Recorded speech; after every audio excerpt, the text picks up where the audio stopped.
을 낳는다는 제목을 가지고 말씀을 드리겠습니다.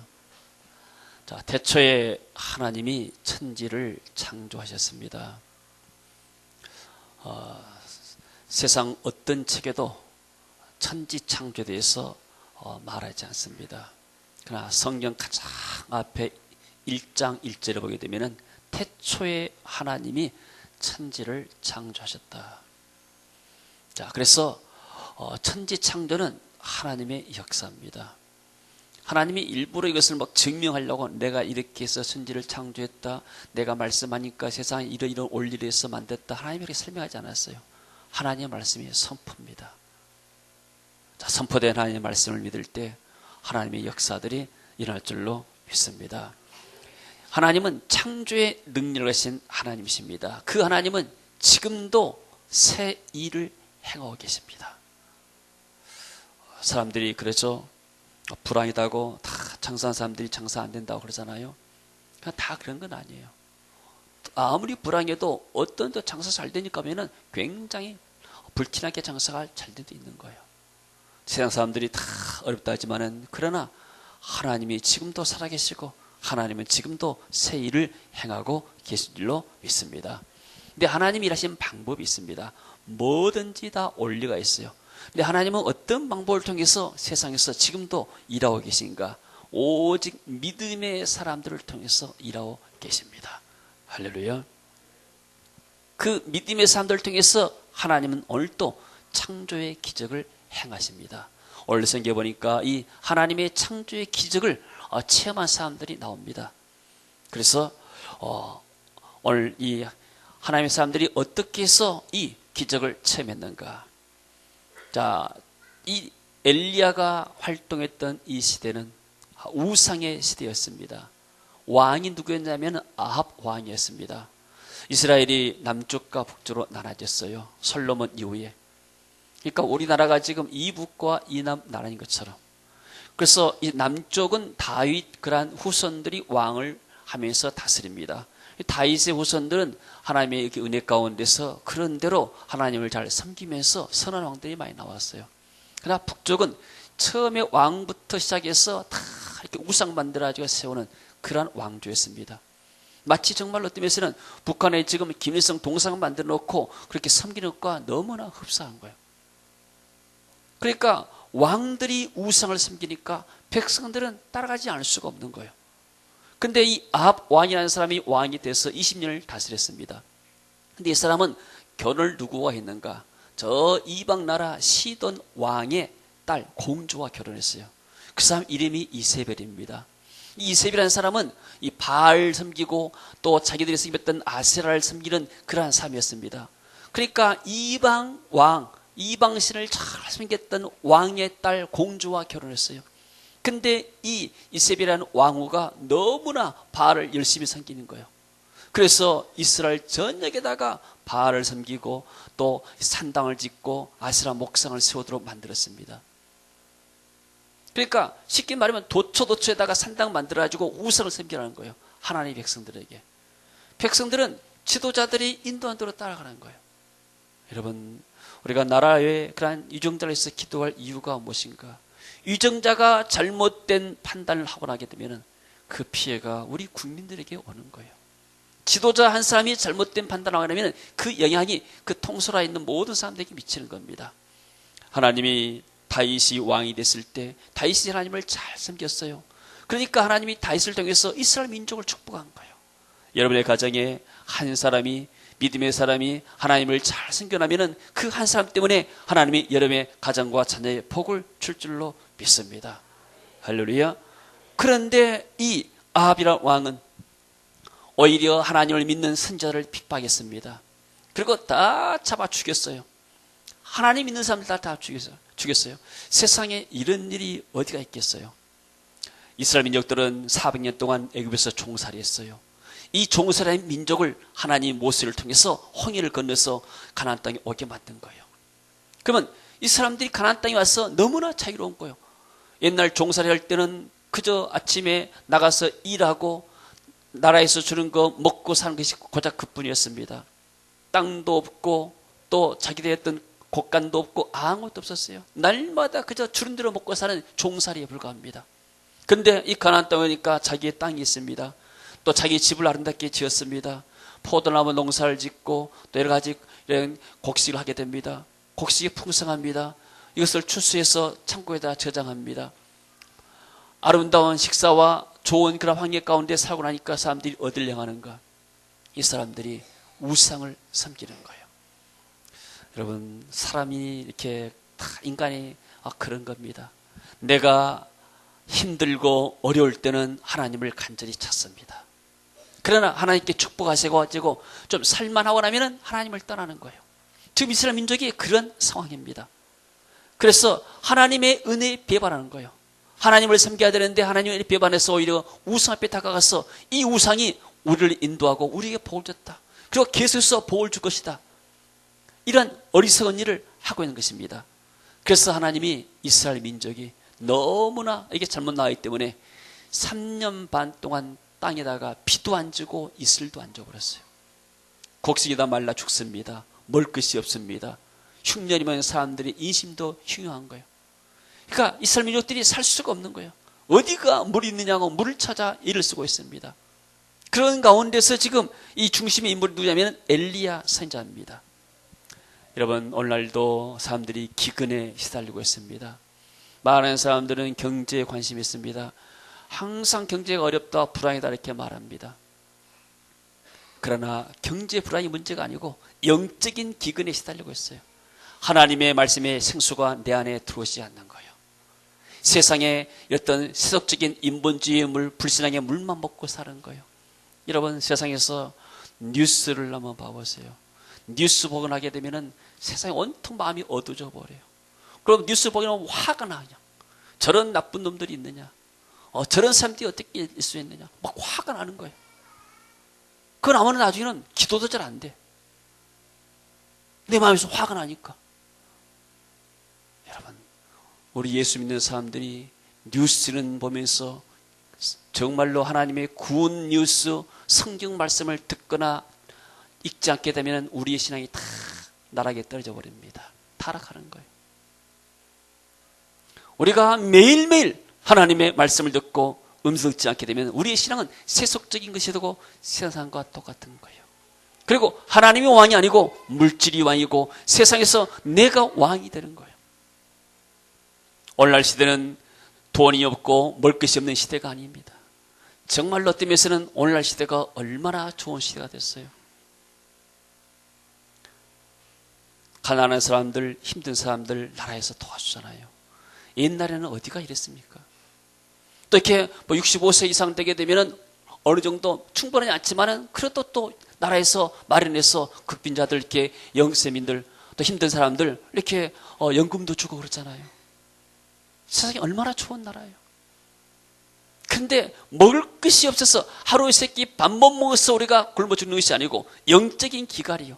말씀의 생수, 성령의 생수가 없기 때문에 내 심령에 가라는 거예요. 그리고 사람들이 어디에 빠지는가? 정신적으로 허무지에 빠져요. 그리고 극단적인 이기심에 빠집니다. 여러분, 우상은 무엇인가? 우상은 탐심이라고 그랬어요. 자기를 위해서 있는 거예요. 나를 위해서. 복음은 뭐요? 하나님을 위해서, 주님을 위해서. 그러니까 예수 그리스도를 믿는 사람들은 십자가가 중심입니다. 내가 희생해서 남을 살리는 거예요. 그러나 탐심이나 우상이나 다른 종교들은 뭐예요? 내가 중심인 거예요. 나를 위해서 다른 사람을 희생시키는 거예요. 여러분, 이슬람 과격분자들이 테러하고 어떤 면에서는 폭탄 가지고 와서 자살 테러를 하잖아요. 왜 그런지 아세요? 내가 이렇게 자살 테러하게 되면은 나중에 내가 죽어서 천국 가가지고 하나님이 큰 보상한다. 이런 보상심리예요. 그렇기 때문에 거기에 붙잡아 버리다 보면 자기 생명이 아깝지가 않은 거예요. 그것이 어떤 면에서는 극단적인 이기심에 발로온 겁니다. 여러분, 사단은 하나님의 말씀을 듣지 못하고 우상 숭배하면서 백성들이 복받은 것을 싫어하는 거예요. 내가 내 마음이 어두워버리고 내 마음이 하나님의 은혜가 없게 되면 사단이 내 마음을 주장하는 거예요. 이번 창세기에서 보게 되면 아담과 하와가 선악과를 먹었어요. 선악의 나무가 무슨 나무요? 선과 악을 분별한 나무요. 그 전에는 이 선악과를 알지 못했어요. 그 전에는 자기들이 벌거벗고 있었어도 이게 부끄러운지 아닌지 전혀 몰랐어요. 그저 하나님이 좋았어요. 하나님과 대하면서 하나님을 찬양하면서 이렇게 하나님과 그렇게 없이 교제가 이루어졌습니다. 근데 하나님 먹지 말라는 선악과를 먹는 순간에 뭐가 되는가? 선과 악을 구별할 수 있는 지식이 돌아버린 거예요. 그럼 이게 좋은 것이 아닌가? 그게 아니에요. 선과 악이 분별할 수 있는 지식이 들으면서 뭐인가? 아, 내가 벌거벗었구나. 그 전까지는 몰랐어요. 이게 수치다. 벌거벗었다. 하나님이 두렵다. 그리고 그때부터 자신이 선악의 주체가 되어버려요. 선과 악의 주체. 그래서 이것은 맞다, 틀리다. 자기가 자신이 왕이 되어버린 거예요. 여러분, 이렇게 무슨 서로 접촉사가 나가지고 이렇게 서로 큰 소리 치면서 싸운 사람 있잖아요. 왜 싸울까요? 큰 소리 칠까요? 내가 맞다는 거예요. 내가 맞다. 내가 왕이다. 큰 소리 치는 것은 뭐예요? 자기가 맞다는 거예요. 선악의 주체가 뭐냐면 내 자신이 되어버려요. 이런 사람들은 모든 것들을 자기가 판단합니다. 이것은 맞다, 이건 틀리다. 기준이 자기요. 그러나 선악의 지식 가지고는 사람들이 이성적으로 맞고 논리적으로 말지 모르지만 이게 굉장히 자신이 영적으로 어두운 거예요. 이게. 만약에 아담과 하와가 생명나무를 취했으면 그 생명만을 통해서 영적으로 힘을 얻고 더 하나님을 찬양하고 하나님과 교제하면서 풍성한 삶, 생육하고 번성하고 땅에 충만한 그런 하나님의 뜻을 이루는 아름다운 삶을 살았을 것입니다. 그런데 선악을 취하면서 그것을 선악의 지식이 들으면서부터 자기 자신들이 모든 것을 책임지고 자신들이 판단하는 거예요. 오늘날도 교회 안에도 두 종류의 사람들이 있을 수 있어요. 교회 안에서 은혜 받은 사람이 있어요. 하나님께서 오늘 내게 어떤 말씀을 하시는가, 어떤 성령 은혜를 주시는가, 하나님의 은혜를 삼아서 나온 사람이었어요.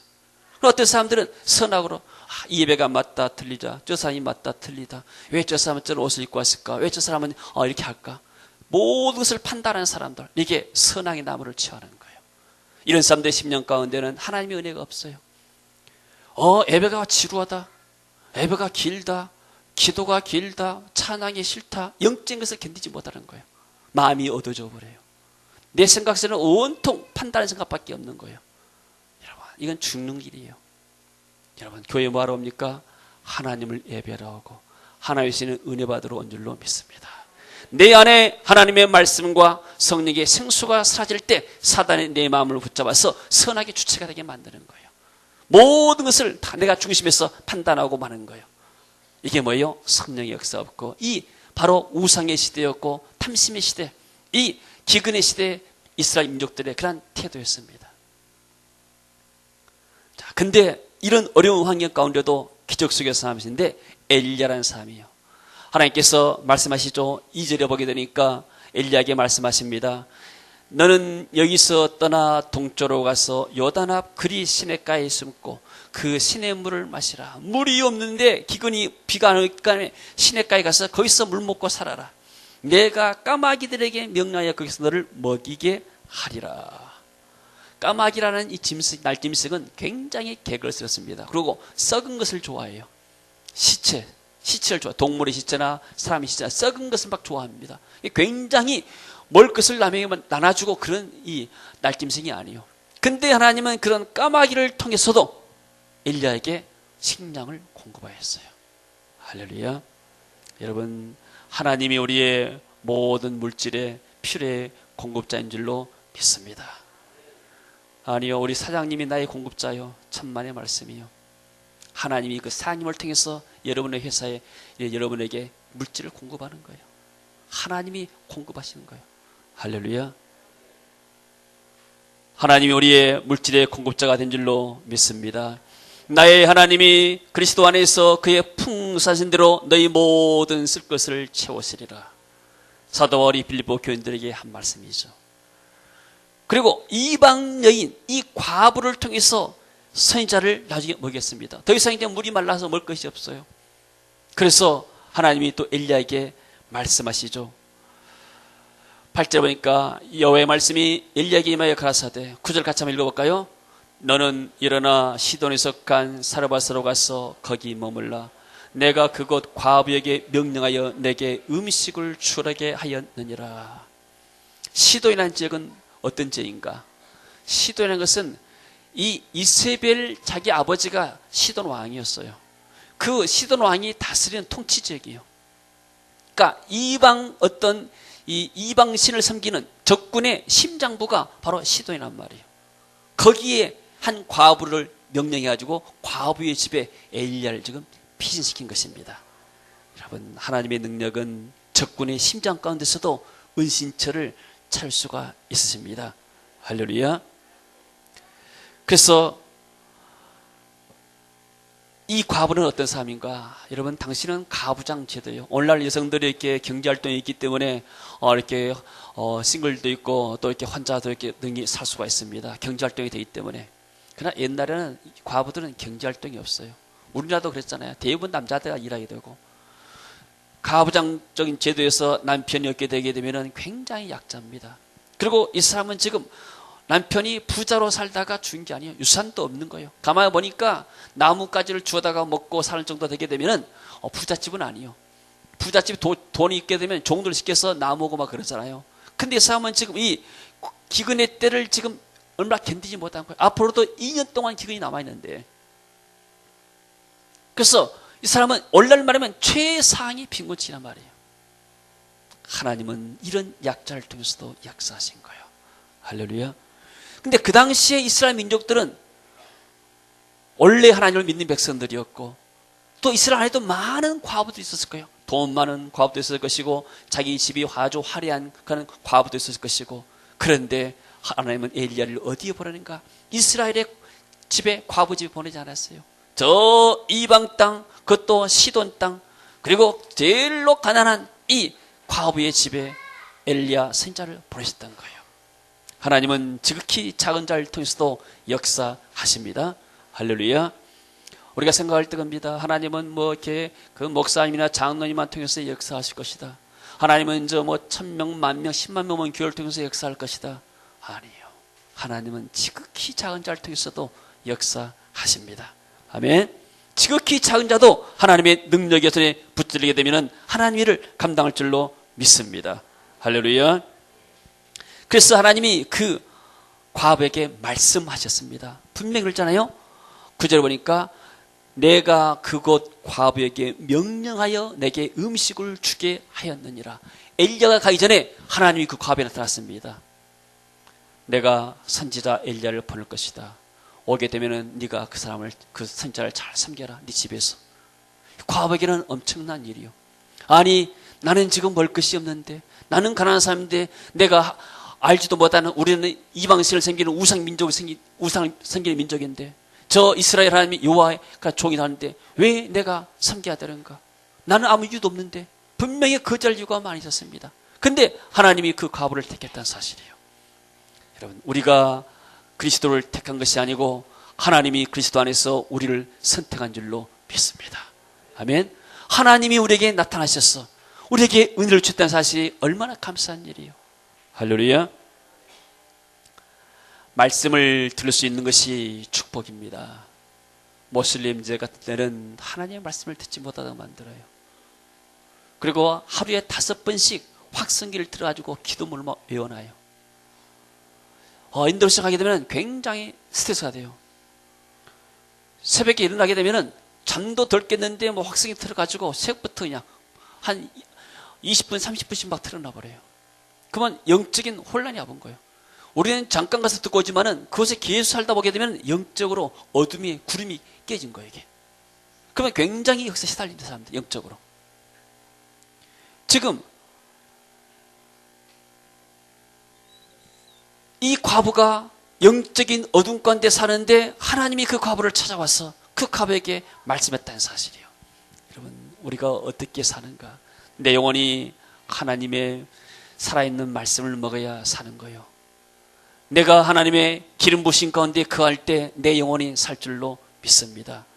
성령의 생수가 내 심령 가운데 얻게 되면 우리는 살 수가 없는 거예요. 그러나 내가 하나님을 떠나 있었다 하더라도, 내가 하나님을 섬기지 않았다 할지라도 하나님이 나에게 찾아오셔서 말씀하시고 내게 성령의 은혜를 부르시면 그때부터 우리 영혼이 살아날 줄로 믿습니다. 자, 그래서 하나님의 선지자 엘리야가 그 가보를 찾아갑니다. 가보에 가서 말하죠. 10절에 보니까 그가 일어나 사르밧으로 가서 성문에 이를 때 한 과부가 그에서 나뭇가지를 줍는지라. 이에 불러 이르되 청하건대 그릇에 물을 조금 가져다가 내게 마시게 해라. 처음에 가서 물 좀 달라고 그랬어요. 이 가뭄의 때 벌써 1년 반 동안 가뭄이 진행됐습니다. 물이 얼마나 귀합니까? 옛날 시골에서는 막 물을 막 길러다 했잖아요. 샘에서 물을 길어가지고 오게 되면은, 손님이 오게 되면은, 밖에서 오게 되면은 시원한 물 대접한 것이 되게 굉장한 대접이에요. 근데 이 당시는 물이 아주 귀한 시대예요. 그리고 물을 이렇게 구하려게 되면은 어떤 때는 뭐 1시간, 2시간씩 샘에 가서 물을 길러와요. 아프리카 탄자니아의 건기 때 한번 갔습니다. 비가 안 와요. 우리가 11월 달 갔는데 11월 말쯤 12월 초순 돼야 비가 온다고 그래요. 가서 보니까 전부 다 산이 민둥산이에요. 그리고 이 사람들이 물 어디서 기른가? 어디 둔봉 같은데 조그만 이렇게 꾸정물 같은 게 남아있으면 그걸 길러다가 어떻게 해서 먹는 거예요. 너무너무 열악한 거예요. 그만큼 물이 귀하는 거예요. 근데 물 좀 달라고 합니다. 물론 그 당시에 그 시대에서는 물을 대접한 것, 손님들에게 물을 대접한 것이 아주 최고의 그러한 대접이고 또 칭찬받을 일이었어요. 그래서 그 과부가 첫 번째 선자의 시험에 합격하죠. 물 가지러 갑니다. 갈 때 또 엘리야가 다시 말합니다. 11절 같이 봅니다. 그가 가지러 갈 때 엘리야가 그를 불러 이르되 청하건대 내 손에 떡 한 조각을 내게로 가져오라. 아니 물만 달라 해서 물만 한 거 주고 보내려 했더니 떡까지 달라는 거예요. 이 과부가 생각할 때 너무나 어처구니 없어요. 그래서 과부가 생각할 것도 없이 바로 즉각 대답하죠. 12절 보니까 당신의 하나님 여호와께서 살아계심을 두고 맹세한다. 나는 떡이 없고 다만 통에 가루 한 움큼과 병에 기름 조금뿐이라. 내가 나뭇가지 둘을 주어다가 나와 내 아들을 위하여 음식을 만들어 먹고 그 후에는 죽으리라. 내가 지금 죽게 생겼는데 무슨 떡을 달라냐 말이에요. 오늘날 사람들이 그러잖아요. 다 죽겠다 죽겠다. 여러분 말을 잘해야 돼요. 사람이 기도대로 되고 말대로 된 줄로 믿습니다. 할렐루야. 내 앞에 모든 미래가 내 말에 달려 있는 거예요. 내가 판단하고 정지한 사람이 되게 되면 내 앞길이 판단되고 정지가 되는 거예요. 그러나 내가 하나님의 생명을 받고 다른 사람을 축복하게 되고 하게 되면 그 축복이 나에게로 돌아온 줄로 믿습니다. 지금 엘리야 선지자가 이 과부에게 네 전 재산을 내게 가져오란 말과 똑같은 거예요. 이 과부의 어떤 면에서는 이 전 재산이란 말이에요. 아마 돈이 더 있었으면은 딴 데서 식량을 사가지고 왔을 거예요. 아무리 기근에 때도 돈 많이 주기 때문에 식량을 구할 수가 있는 거예요. 근데 돈도 다 떨어진 거예요. 그렇지만 이 과부에게는 전 재산 있는 것 다 가져오너라. 아니 하나님도 그러시지. 부잣집에 좀 보내가지고 선지자를 보내가지고 선지자가 좀 편안하게 먹고 부잣집도 마음껏 하게 했으면 얼마나 좋겠어요. 그 당시에 이스라엘 안에서 그런 부잣집이 없었겠어요. 아무리 기운의 때지만은 왕족도 있고 신하도 있고 또는 하나님을 잘 섬기는 사람도 있었을 것인데 왜 하나님이 이 가장 작은 자 가난한 사람에게 보냈을까? 이 과부는 전 재산을 바치라는 그런 요구와 똑같은 거예요. 그래서 거절합니다. 물론 하나님의 말씀을 들었지만은 그러나 현실에서는 다 그러지 않는 거예요. 그래서 뭐라고 합니까? 그 후에는 죽으리라. 나는 이제 마지막에 식량만 남았습니다. 마지막 만찬 먹고 나는 죽겠습니다. 근데 내가 무슨 당신을 돌볼 여유가 있고 당신이 들을 것이 뭐가 있습니까? 13절 같이 읽어봅니다. 엘리야가 그에게 이르되 두려워하지 말고 가서 내 말대로 하려니와 먼저 그것으로 나를 위하여 작은 떡 한 개를 만들어 내게로 가져오고 그 후에 너와 내 아들을 위하여 만들라. 그래 내가 못 먹게 안 하니까 네 말대로 네가 떡을 만들어서 너와 네 아들이 먹어라. 그러나 먼저 나에게 작은 떡을 하나 가져오너라. 그러면은 하나님께서 너를 축복하실 것이다. 14절 같이 읽습니다. 이스라엘 하나님 여호와의 말씀이 나 여호와가 비를 지면에 내리는 날까지 그 통에 가루가 떨어지지 아니하고 그 병에 기름이 없어지지 아니하리라 하셨느니라. 다시 엘리야가 하나님 말씀을 전하죠. 아마 하나님께서 이렇게 과부에게 먼저 말씀했을 거예요. 네가 가난한 줄 안다. 그러나 그것으로 네가 먼저 하나님의 종을 섬겨라. 너희 집에서 이 하나님의 종을 섬겨봐라. 그러면 내가 너희 집에 이 통에 가루가 마르지 않고 또 기름에 병에 기름이 마르지 않게 하겠다. 하나님 분명히 약속의 말씀 줬어요. 근데 말씀 받았는데 믿음이 안 생기는 거예요. 근데 엘리야가 다시 또 이 하나님 말씀을 반복하는 거예요. 말씀을 들을 때, 이 엘리야의 말씀을 들을 때 이 과부에게 믿음이 들어온 거예요. 왜요? 선지자 엘리야의 말에 성령의 기름 부음이 있기 때문이에요. 할렐루야. 여러분이 집에서 성경을 보고 은혜 받을 수 있어요. 텔레비 보고도 은혜 받을 수가 있어요. 그러나 여러분들이 분위기가 달라요.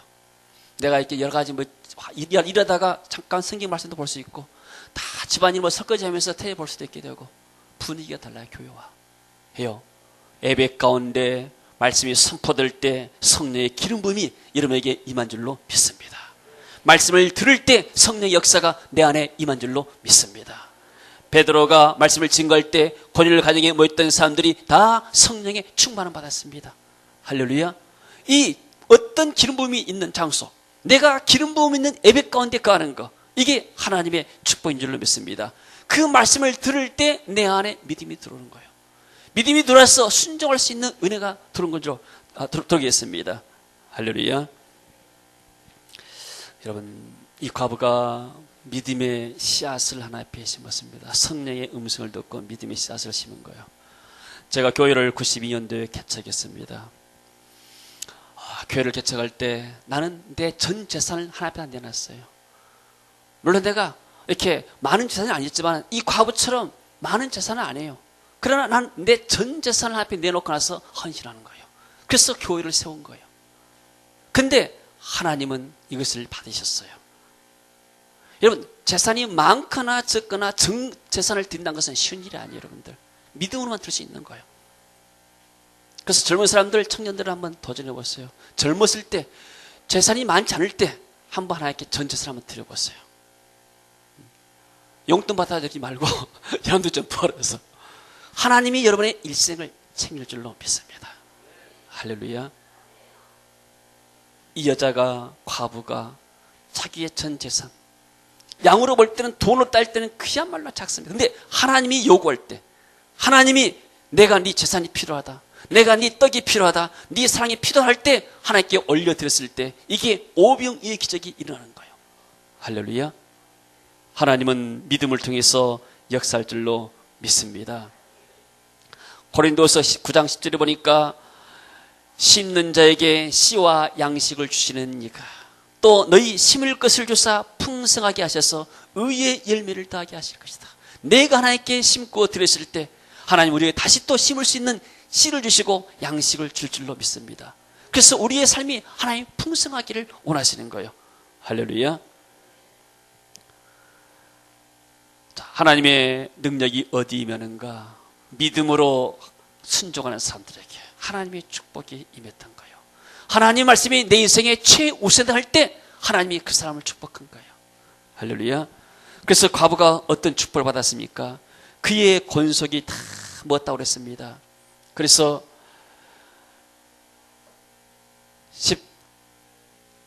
15절에 보니까 그가 가서 엘리야의 말대로 하였더니 그와 엘리야와 그의 식구가 여러 날 먹었으나, 이 식구란 말은, 식구란 것은 아들밖에 없잖아요. 이 식구란 말은 더 범위가 큰 거예요. 그래서 그 소문을 듣고 소식을 알았던 가족과 친척들이 다 같이 이 하나님의 은혜를 누렸다고 볼 수가 있는 거예요.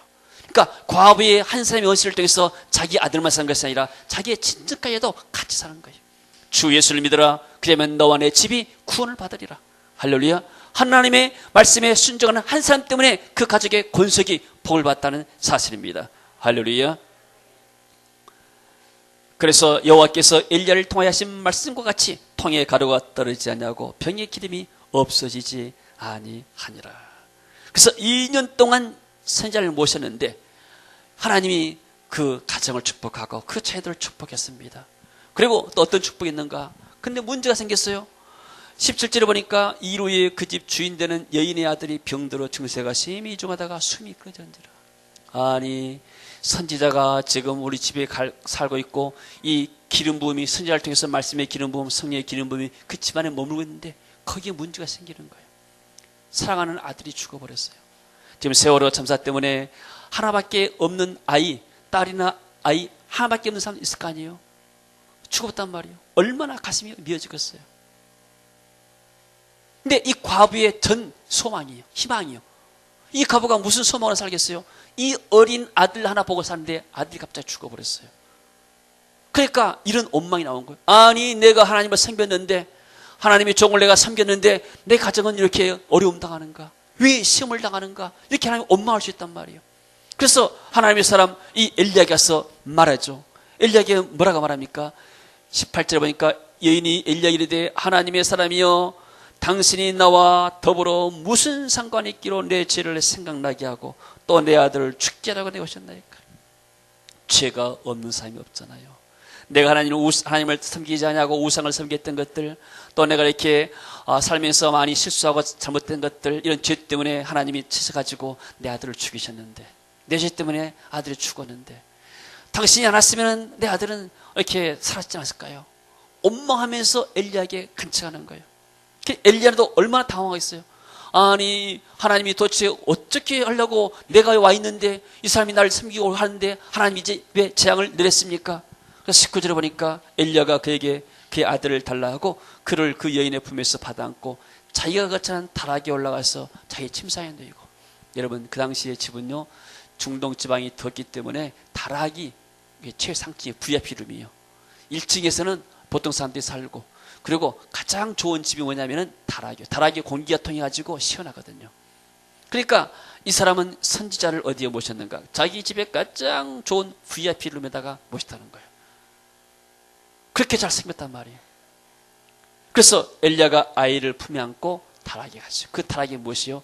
선지자가 머물렀던 것이고 기름 부음이 있는 것이란 말이에요. 할렐루야. 나중에 엘리사도 그러잖아요. 수넴 여인의 아들이 죽었을 때 이 수넴 여인의 아들을 엘리사의 침상에다 뉘었어요. 그 뭐요? 자기가 믿음의 씨앗을 뿌렸던 것. 거기에 선지자가 있었던 기름 부음이 있는 장소란 말이에요. 여러분이 문제 있을 때 어디 와서 기도합니까? 하나님의 은혜가 있는 곳에, 기름 부음이 있는 곳에 여러분들이 와서 기도하시기 바랍니다. 할렐루야. 교회 와서 기도하시고 셀에 모여서 기도하시고 하나님의 은혜가 있는 곳에서 여러분들이 기도하시기 바라요. 하나님이 반드시 기도에 응답하시고 역사할 줄로 믿습니다. 할렐루야. 그래서 20절에 보니까 여호와께 부르짖으되 내 하나님 여호와여 주께서 또 내가 우구하는 집 과부에게 재앙을 내리사 그 아들이 죽게 하셨네. 하나님 또 어쩌려고 이렇게 이런 일 하십니까? 내 입장곤란하게. 그래서 그 아이 위에 몸을 3번 펴서 엎드리고 여호와께 부르짖으되 내 하나님 여호와여 원하건대 이 아이의 혼으로 그의 몸에 돌아오게 하옵소서. 하나님께 기도했습니다. 간절히. 그래서 여호와께서 엘리야의 소리를 들으심으로 이 과부의 통곡소리를 듣는 것이 아니고 엘리야의 기도소리를 들으시고 하나님이 응답한 줄로 믿습니다. 할렐루야. 그래서 엘리야가 그 아이를 안고 다락에서 방으로 내려가서 그의 어머니에게 주미에 이르되 보라 내 아들이 살았다. 여인이 엘리야에게 이르되 내가 이제야 당신은 하나님의 사람이시요 당신의 입에 있는 여호와의 말씀이 진실한 줄 아노라. 이렇게 고백합니다. 그러면서 어떤 축복을 누리는가? 이 여인은 2년 동안 엘리야 선생님을 모시면서 날마다 하나님의 말씀을 듣고 기름 부음 받고, 그리고 믿음이 온전히 성장한 거예요. 그리고 분명히 이 사람은 자기의 친족과 만나는 모든 사람들에게 이스라엘 하나님이 여호와를 증거하고 또 여호와를 위해서 살았던 그런 인물입니다. 여러분, 하나님의 은혜를 회복한 길이 무엇입니까? 사람들이 죽겠다고 다 아우성을 칩니다. 우리가 선지자는, 구약의 선지자는 예수 그리스도를 상징합니다. 예수 그리스도 앞에 돌아가게 되면 주님은 우리의 모든 죄들을 사하십니다. 그리고 말씀으로써 우리의 심령을 새롭게 하시고 이 기름 부음이 있는 말씀에 순종할 때 하나님이 거기에 일하시고 역사한 줄 믿습니다. 우리가 살고 있는 시대가 어떤 시대입니까? 온 세상이 하나님을 찬양하고 구원을 노래하는 그런 시대입니까? 그러지 않습니다. 하나님을 비방합니다. 하나님의 교회들을 비방합니다. 이게 무슨 짓이에요? 이게 사단이 하는 일들이에요. 교회를 비방하고 하나님의 사람들을 비방하고 성도들을 비방하고 전도한 것을 막고 성경 것을 막고 읽고 있는 것을 막고 예배를 막는 것이 무슨 일이요? 이게 사단의 역사란 말이에요. 그러나 하나님이 돌아가셨습니까? 그렇잖아요. 하나님은 어제나 오늘이나 영원토록 동일하십니다. 어제 역사했던 하나님은 오늘 또 역사하시고 내일 또 역사하십니다. 영원토록 살아계셔서 역사할 줄로 믿습니다. 이 여인은 예수님께로부터 칭찬받았어요. 누가복음 4장 25절에 보게 되면 예수님께서 말씀하시죠. 엘리야 시대 때 이스라엘에 수많은 과부들이 많이 있었다. 그러나 어떤 집에도 보내받지 아니하고 오직 시돈에 있는 사르밧 과부에게 집에 보냈다. 하나님이 누구에게 은혜를 주시는가? 하나님의 은혜를 받을 만한 사람, 하나님의 기름 부음 받고 순종할 수 있는 사람에게 하나님의 사랑을 보내는 거예요. 할렐루야. 이번 주에 아프리카에서 두 분의 목사님들이 오시게 됩니다. 우리가 일부러 막 오시라고 추천한 것도 아니에요. 근데 저희들은 믿는 것은 하나님이 두 분을 보낸 줄로 믿습니다. 여러분, 우리가 하나님 보낸 사람들을 천사처럼 대접하게 되면, 아브라함이 부지 중에 손님 세 사람을 초청했는데 그 가운데 한 분이 주님이 계셨어요. 두 사람은 천사였고 부지 중에 천사를 대접하는 거예요. 내가 복음을 위해서 주님 때문에 대접하잖아요. 내가 무엇 때문에 저분을 대접한 거야? 주님 때문에. 우리가 교회에서 왜 봉사하는가? 주님 때문에. 주께서 내게 은혜를 주셨고 또 주께서 내게 힘을 주셨기 때문에, 또 주께서 내게 섬길 수 있는 길을 주셨기 때문에 우리가 주님을 섬기고 섬기는 거예요. 할렐루야. 내 백성이 지식이 없어 망한다고 호세아 선지자는 이렇게 탄식하고 있습니다. 오늘날 시대는 은혜가 명하는 시대입니다. 또 사랑이 명하는 시대입니다. 그리고 사람들이 선과 악을 판단하는 시대가 됐습니다. 여러분, 세상에 뉴스에 여러분들 귀를 기울이지 마세요. 이사하고 텔레비전 하나 살까 해봤어요. 좀 쓸만한 거 살라 보니까 뭐 상당히 좀 돈을 많이 달라고 그래요. 살까 말까 하다가 안 사기로 결정을 했어요. 텔레비 보지 말고 살고 뉴스 보지 말고 살자. 돈도 아깝지만은 언제 텔레비 앞에서 날마다 앉아가지고 드라마 보고 뭐하고 있을 시간이 있겠어요. 삶을 얼마나 쓴다고 인생이. 여러분, 너무나 세상 뉴스에 박지 마세요. 하나님의 말씀이 바로 뭐예요? 바이블은 뭐예요? 굿 뉴스예요. 굿 뉴스. 날마다 하늘로부터 오르는 새로운 소식들, 전도 현장에서 들려오는 새로운 소식들, 선교 현장에서 들려오는 새로운 소식들, 굿 뉴스를 들으시고 믿음이 성장하시고 하나님 나라에서 의의 열매, 평가의 열매, 또 생명의 열매들을 많이 맺으시는 저와 여러분, 우리 교회 되시기를 주 이름으로 축원합니다. 할렐루야. 우리 다 같이